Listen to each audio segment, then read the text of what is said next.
My sister framed me, cried to my parents, and got me thrown out, barefoot at 15. Weeks later, she bragged about it, and Mom overheard everything.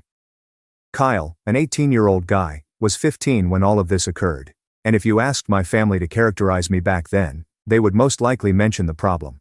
My father was among those who believed that respect was a one-way path. You either give it to him without question, or you receive the belt of his voice and, on sometimes, his actual belt. My mother followed his lead as if it were gospel. Then there was Becca, my sister, who was 2 years younger and yet the perfect child. She could set the kitchen on fire while making popcorn, and my dad would call it a learning experience. I forgot to mow the grass once, and I'm irresponsible and heading nowhere in life. That is how it has always been. Everything she did was forgiven. Every action I took demonstrated that I was doomed to make mistakes. If she passed an exam, it was because she was diligent and intelligent. If I passed a test, it was due of luck. She was the golden child, and I was the one that brought the family down. I'd always thought it was unjust, but I never imagined she'd take it to that level that night. It started normally. I was in my room with my ancient laptop, fiddling with some music downloads and half-assing homework. It was late, possibly past 11. My door swung open so hard that it struck the wall, and both my parents stormed in as if I had set off an alarm. My mother's face was flushed, and my father's veins were visible on his forehead. Behind them, Becca pretended to cry so hard that she should have received a medal. He stole it. I saw him take it from Dad's wallet. She wailed, pointing directly at me. What? I sat up straight, perplexed as heck. Dad is already storming across the room, looking around like he's on an investigation show. Then he grabbed my pillow, lifted it, and there it was. Crumpled bills, possibly worth $300 to $400, were pushed behind it. I swear my stomach sank through the floor. I told you, Becca exclaimed, crocodile tears streaming down her cheeks. My head couldn't even process. I had not touched his wallet. I hadn't even gone near it. But before I could say anything, Dad was in my face, jabbing his finger at my chest.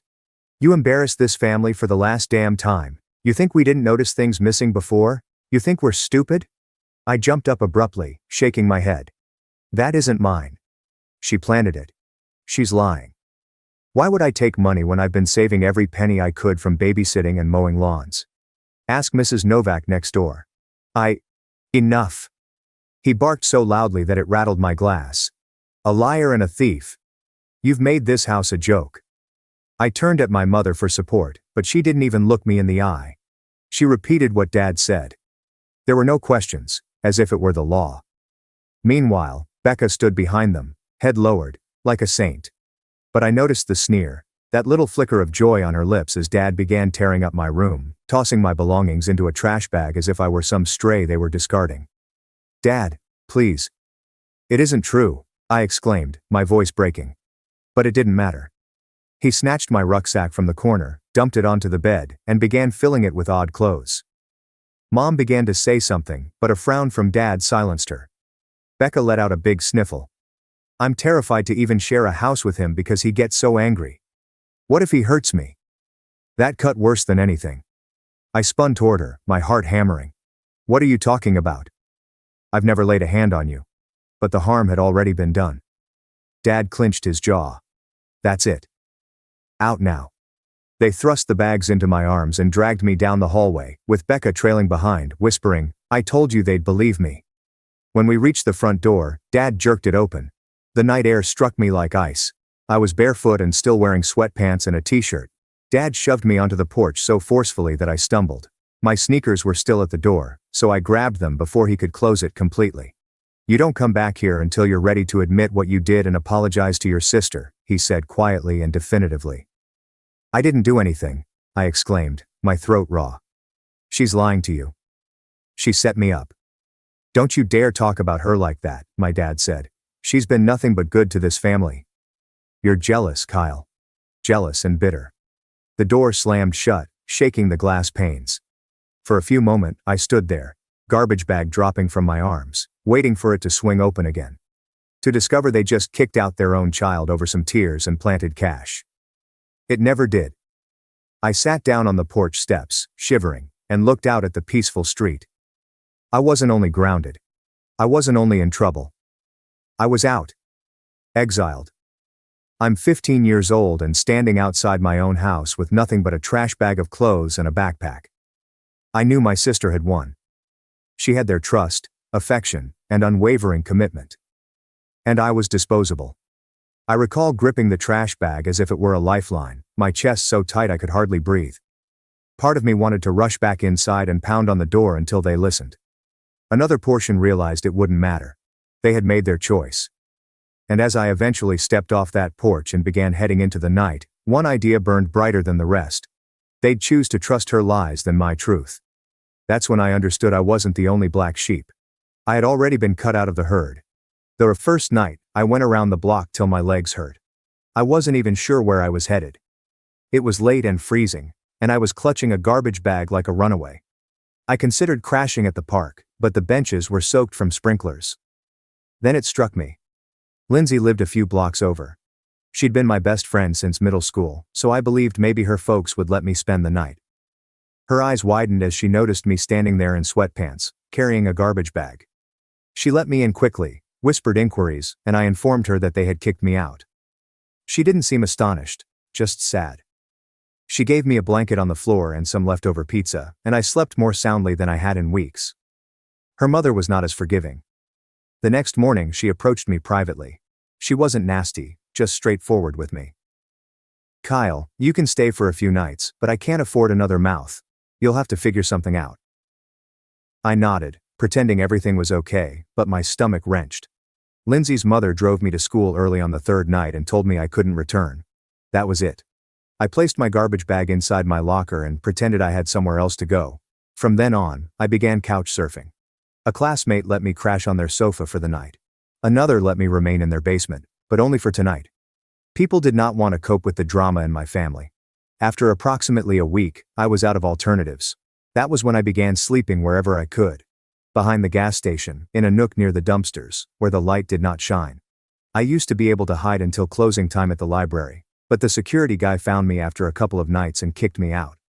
I tried the school bathroom once, shutting myself in a stall, but someone came in, noticed my bag, and word traveled quickly. Hunger was terrible than cold. I had maybe $40 saved from cutting lawns and babysitting. That money was quickly spent on cheap hamburgers and vending machine munchies. Following that, I either missed meals or drank from water fountains. My stomach grumbled loudly in class. I would receive looks. School didn't make things simpler. Becca worked quickly. At the end of the first week, everyone had heard the story. How I stole money from my father. How I was booted out. She made it sound like I was a junkie in training.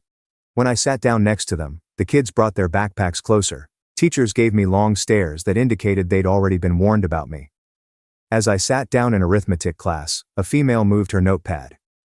"Sorry, I don't want my stuff stolen," she whispered under her breath, just loud enough for everyone to hear. The entire row snickered. I wanted to yell, but I knew it wouldn't. Help. One day in the hallway, Evan, a basketball player, shoulder-checked me and yelled, "Watch your hands, thief!" I shoved him back out of reflex, and for a brief moment, I believed we were about to swing. A teacher broke it up, but I received the warning, not him. "One more incident, Kyle, and you're suspended." I heard this everywhere I went. Becca shines, I sink. She made it loud enough so that everyone knew she was responsible with money, unlike some others. I believe she'd catch my glance across the cafeteria, give me a slight smirk, and then resume her lovely demeanor in front of her buddies. She relished every second of it. By the second week, I was a ghost at my own school. Nobody wanted me around. I sat alone, ate alone when I had food and pretended I didn't care. But internally, it was eating me alive. Nights were the worst.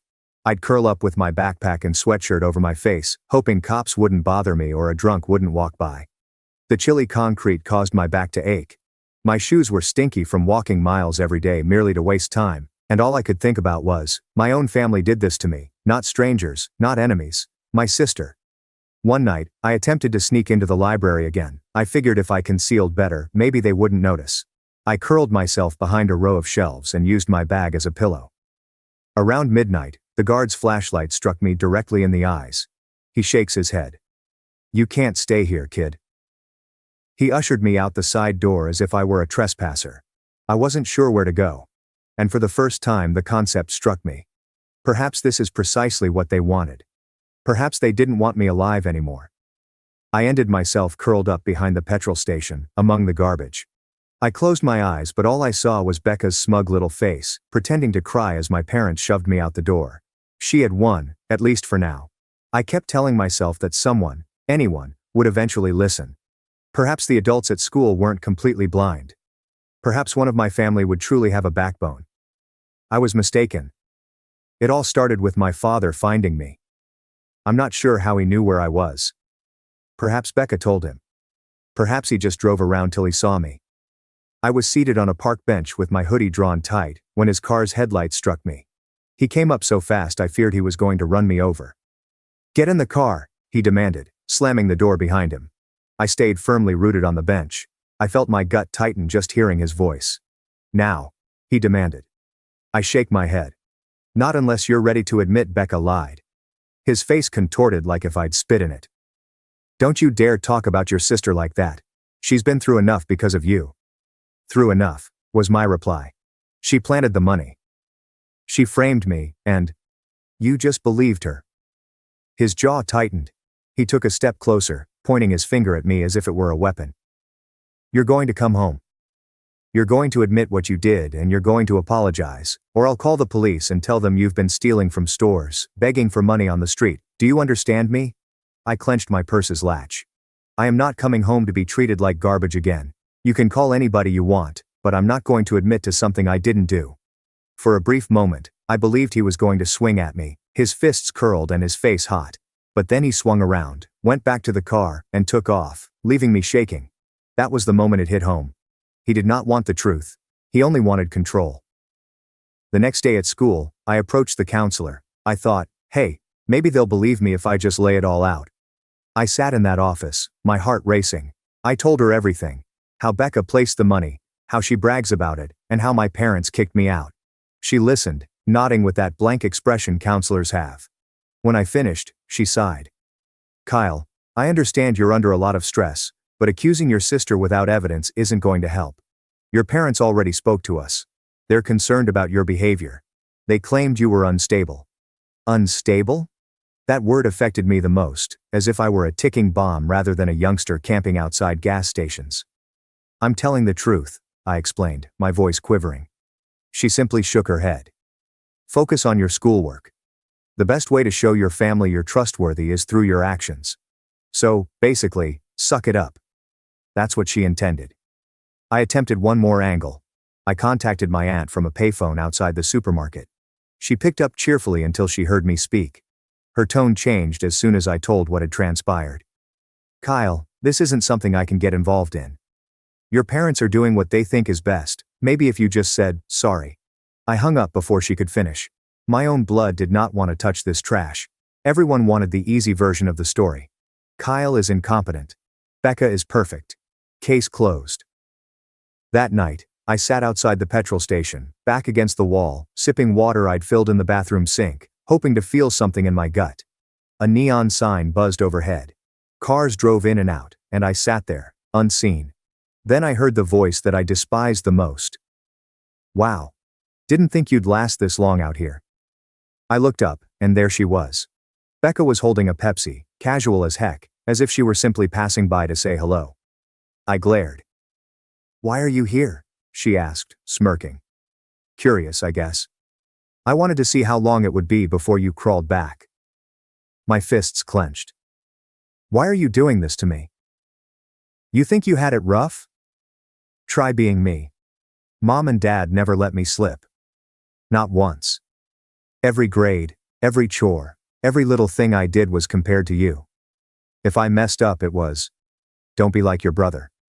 That's all I ever heard." I frowned, but she continued, her voice low and steady. "Now for once. I don't have to be perfect. I don't have to prove anything. All I have to do is not screw up like you. And honestly, that's easy. I'm not giving that up." "You're sick," I mumbled. Her grin broadened. "What's really sick is how easy it was. Everyone already thought you were the screw-up. I just gave them proof." I wanted to shout, shove her, or something, but she leaned in, her voice lowering. "And if you keep pushing it, if you keep running your mouth about me, I'll make up something even worse. And then you won't just be homeless, you'll be locked up." She stated it calmly and confidently, which made my skin crawl. She wasn't lying. She was already planning her next move. She strolled away, as if she hadn't just threatened to destroy what little I had left. And as I sat there in the warmth of that gas station sign, it dawned on me. She was not simply attempting to make me appear terrible. She wanted to utterly erase me. That thought lingered in my mind for days. Every time I tried to sleep behind the gas station or strolled around to waste daylight, it played back in my mind like an echo. Becca wasn't simply glad I was gone. She wanted to eliminate me like if I never existed. By the third week, I had sunk lower than I had imagined imaginable. My cash was gone. My phone died. And I hadn't had a real meal in 2 days. I lugged the garbage bag everywhere: school, bus stops, and parking lots. It wasn't even closed anymore. It was like a sign around my neck. Homeless loser. One night, I attempted to hide again in the school library. I reasoned that if I hid deeper behind the shelves, I might be able to avoid detection. Around midnight, a flashlight beam struck me directly in the face. Security grabbed my arm and marched me outside. "I already told you, you can't sleep here, kid. Try this one more time and I'll report you. Then you'll be suspended," he stated with a smirk. It began to rain shortly after. I walked for miles, rain pouring through my hoodie, my shoes squishing with each step. My trash bag became so wet that the plastic tore, and half of my garments spilled on the sidewalk. I grabbed them up anyhow, clutching the sack tightly. Even though everything smelled of mildew, I ended up under the awning of a closed laundry. My stomach clenched with hunger, the type that made you lightheaded. That was my breaking point. I sat there shivering, thinking, maybe this is it. Maybe I'll just disappear out here and nobody will notice. That's when Lindsay arrived. She came rushing up with an umbrella, hair stuck to her forehead, out of breath as if she had been seeking. "Kyle, why didn't you answer your phone? I've been looking for you everywhere." "My phone's dead," I murmured. The truth was, I hadn't had a charger in weeks. She crouched next to me, disregarding the puddles that soaked her jeans. "You look awful." "Thanks," I replied, attempting to laugh, but my voice cracked. She placed a crumpled envelope into my hands. "Here, take it." I frowned. "What is it?" "Just open it." Inside was about $60, largely in little banknotes. My throat clenched. "Lindsay, I can't." "You can." She cut me off. "It's my allowance." "I don't need it." "You do." I could not even speak. I simply nodded, hugging it as if it were the most precious thing in the world. She looked around and lowered her voice. "There's something else. Becca bragged at a party. I heard her. She told people she planted the money, that she set you up." My head snapped toward her. She admitted it. Yeah, but nobody believed her. They thought she was showing off. Some even said, "Even if it was true, you probably deserved it." It was like being kicked in the chest. Deserved it. That's what people thought of me. I rose up and paced under the awning. "If I can get someone to back me up, they won't," Lindsay remarked quietly. "She's too popular. Nobody wants to cross her. They all think you're already a lost cause." The quiet between us said everything. It wasn't only my parents. Everyone had written me off. That night, I sat in the laundry doorway, dripping wet, my clothes stinking, and my stomach churning. As I glanced at the street, something within me hardened. If no one was going to stand up for me, I would have to do it myself. That evening, after cleaning up in a gas station bathroom, I took my damp garbage bag and began walking. I was not nervous. I was not scared. I was just finished. When I turned down our street, my chest clenched. The house looked the same as before: white siding, flower pots on the porch, the place I grew up in, but it wasn't mine anymore. I waited there for a long time, rain dripping down my hood, before heading up the driveway. I was going to walk through that door and make them hear me. Whether they liked it or not, my fist struck the door 3 times, loud enough to sting my knuckles. For a little moment, nothing happened. Then footsteps. The door creaked open, and there was Becca, as if she had been waiting. Her brows rose and twisted into a sneer. "Well, look who crawled back," she explained. I shoved past her before she could stop me. My wet shoes creaked across the hardwood. "I'm not here to stay. I'm here to talk." My mother's voice echoed through the main room. "Kyle." A second later she appeared, drying her hands with a dish towel. Dad followed, arms folded and his face already red. "Out now." "No," I replied, chest heaving. You're going to hear me this time. You've believed her lies long enough. Tonight, you're going to hear mine. Dad took a step forward, looming above me. Watch your tone. You don't get to barge into this house. And watch my tone? I said, louder than I intended. You threw me out with a trash bag because Becca cried and waved a couple bills around. You didn't even ask for my side. Not once. Because we know you, Dad replied sharply. You've always been reckless, Kyle. Always jealous. Dad's face stiffened, but I continued on, fire building in my chest. Jealous? Let's talk about that. Remember when she copied my science project? Teacher called home and you punished me for making her cheat. She cried and you believed her, always the same story. She's the angel, I'm the screw-up. Doesn't matter what actually happened. Dad clenched his jaw. For a fleeting second, I seen something spark in his eyes. He knew I was correct. He knew it. But rather than admitting it, he doubled down. He took a step closer, the smell of aftershave and wrath reaching me. Don't you stand here and disgrace your family. You've done nothing but pull this house down since you were a teenager. You want me to acknowledge we favored her? Fine, we did. But she earned it. She keeps her grades up, helps your mother, and stays out of trouble. You can't even keep a roof over your head. The words landed harder than a fist. My fists curled, but I forced myself to remain upright. I can't keep a roof because you threw me out, because she framed me, and you believed her without a second thought. Behind him, Becca leaned against the wall, sipping from a glass of water as if watching TV, a sneer on her face. I turned toward her. Go on. Swear right now you didn't plant that money. Look me in the eye and swear it. She tilted her head, lips twitching as if she was about to laugh.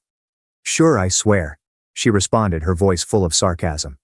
I pointed at her, my voice breaking. You hear that? You can't even take her seriously. She's lying to your faces, and you're still falling for it. Dad's face turned hot, and his hands curled again. Then, out of nowhere, he grabbed a glass from the table and threw it at me. His aim was off, but it blasted on the wall directly close to my head. Shards came down, cutting my arm and cheek. Blood dripped down, but he only pointed at the door, his voice low and quivering with wrath. Get out before I call the cops and tell them you broke in. You want to keep making scenes? Fine, you can do it from a jail cell. I steadied myself, my breath ragged, my chest thumping, my throat burning, but I refused to cry. You've made your choice, I remarked quietly. You picked her. You always pick her. One day you're going to see her for what she is. And when that happens, don't come looking for me. The room fell silent, except for Becca's gentle chuckle. Wow, she said under her breath, shaking her head. Drama much. I retrieved my luggage from the floor and turned toward the door. Every step felt heavy, as if I were dragging chains, but I did not stop. At the threshold I swung around one more, staring at everyone, my parents transfixed, Becca smirking. You think I'm the problem? Fine. But when the truth blows up in your faces, remember this moment. Remember I warned you. Then I wrenched the door open, went into the darkness, and slammed it behind me.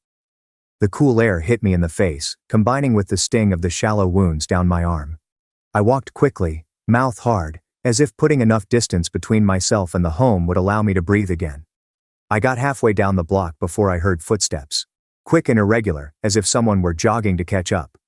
Wait up, bro. I spun around, heart pounding. And there she was. Becca, jogging behind me, calm as usual, her face shining in the dark light of the street lamp. She was smiling as if this were a game for her, as if Dad hadn't just tried to shatter me with a glass seconds before.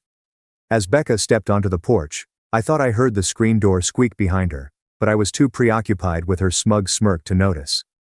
My stomach flipped. What do you want now? I demanded, my tone sharper than intended. She slowed to a walk, slipping her hands into her hoodie pocket with a relaxed posture as if she were going for a late stroll. Relax. I just wanted to see how far you'd actually take this. I glared at her, my fists tightening tight as my arms ached from the cuts. Farther than you think. I'm done letting you run the show. Her grin grew, her teeth catching in the streetlight's radiance. You still don't get it, do you? Nobody's ever going to believe you. You can scream, cry, bleed all over the sidewalk, it won't matter. To them, you'll always be the screw-up. And I'll always be the one they're proud of. Proud? I sneered, shaking my head. You destroyed me. Destroyed you? She repeated, twisting her head as if I had uttered something amusing. Then her voice lowered, crueler. I didn't destroy you. I just gave them proof of what they already believed. That was the smartest thing I've ever done. My stomach turned. My chest tightened. Say it again, I said, moving closer. She leaned in, her voice a whisper, as if she wanted to enjoy every word. I framed you. I planted the money. And I'd do it again. Watching you beg while I win. That's the best part. The words sliced through me like a razor. I could almost hear the blood gushing through my ears and feel every drop dripping down my arm from where the glass shards had ripped into me. Then another voice pierced the silence. Excuse me. We froze like statues. Mom stood on the edge of the porch step. Her face was pale, and her arms were crossed tightly across her chest. She must have followed Becca out without us noticing. For once, her eyes were not filled with rage toward me. They were focused on Becca. What did you just say? Mom said, her tone stern, as if she didn't recognize the daughter in front of them. Becca stiffened, the smirk slipping straight off her face. Mom, it was nothing. He's twisting it. Don't lie to me, Mom said, walking down onto the sidewalk. Her voice shook, but her expression was dead serious. I heard you. You admitted it. You said you planted the money. For the first time in weeks, I felt something crack open inside me, a glimmer of hope. My chest clenched, and words tumbled out before I could control them. You heard her, Mom. You finally heard her. Becca's mouth opened, and then closed again. There are no excuses, phony tears, or quick spins on the story. She was rattled. The screen door smashed against the frame, and Dad stormed onto the porch, his words echoing around the yard. What's going on? Mom turned to face him, her hands shaking. She admitted it, Martin. She just admitted she framed Kyle. Dad blinked, his face losing color. His pace slowed as he approached the bottom of the porch, as if he wasn't sure he wanted to hear the response. He looked at Becca, his jaw set. Is that true? Becca's lip twitched. She looked between me, Mom, and Dad, panic flashing through her eyes. Her fingers fidgeted within her hoodie pocket, clawing at the fabric. She opened her mouth as if to deny it again, but her expression twisted, and the words came out like venom. So what if I did? I had to. You two always leaned on me to be the perfect one, the example. I couldn't risk him screwing that up, so I took care of it. I made sure he was the one you gave up on. Her voice cracked with the final words, but the harm had already been done. The hush that followed made the air feel dense. Mom staggered back, her hand reaching for her mouth. Oh my God. Tears streamed down her cheeks, and her body shook as if she had just been sucker punched. Dad's jaw tightened, and his hands curled again, this time at her rather than me. His face was flushed, his eyes steely, as if he were looking at a stranger in his own home. You ruined your brother's life, Mom murmured, her voice hoarse. You threw me out, I exclaimed, my throat hurting. You believed her over me.